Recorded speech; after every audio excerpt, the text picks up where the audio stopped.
How's it going, Illuminers? This is Bryce West with the Illuminati here with the Power Rangers legend himself, Campbell Cooley. Campbell, how are you doing today? I'm really good. I'm loving being here. Thank you. Thank you so much. Campbell, you have been voicing Power Ranger characters since 2005, is that correct? 2005, yeah. Wow, I mean, that is such an incredible legacy. Can you sort of talk about what it's been like to work on a show for so many years? At this point, it's almost been 20 years since you started working on Power Rangers. What's that been like? I don't even know where to begin. When the standard answer I give is that when I went in to do my first job, which was for SPD, to me it was just work. I needed a job, I needed to pay my bills. I had no idea how big Power Rangers was. And then they just kept bringing me back, and it was like, oh, this is cool. And then I voiced Alpha 6, not having any idea that he was such an iconic character. So I think it was about 2017 I started to realize I'm a part of something big. I need to figure out what I'm involved with. So I went back and I binge watched everything from Mighty Morphin to Dino Thunder in 3 months. My brain was cooked, but I had a better idea of what I was involved with, and then came back to America, started doing some cons, and it's just like, wow, I am so fortunate to be a part of such an amazing franchise. Yeah, I mean, it's been absolutely incredible. So over the almost 20 years that you have been voicing however many characters for Power Rangers. Count. I don't remember. Is there one that sort of sticks out to you the most? It's like, oh man, like I really had fun playing this character. Gosh, that is so hard because it's changed every season. I liked the way Snide sounded when we did Dino Charge, and then we moved on, and I enjoyed doing Cosmo Royale. He was a lot of fun.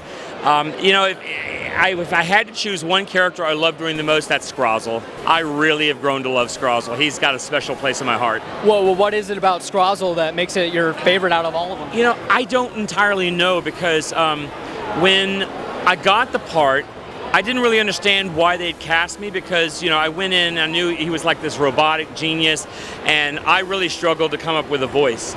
And it was the morning of the audition. I was in my bathroom looking at myself in the mirror going like, I have nothing for this character. What am I going to do?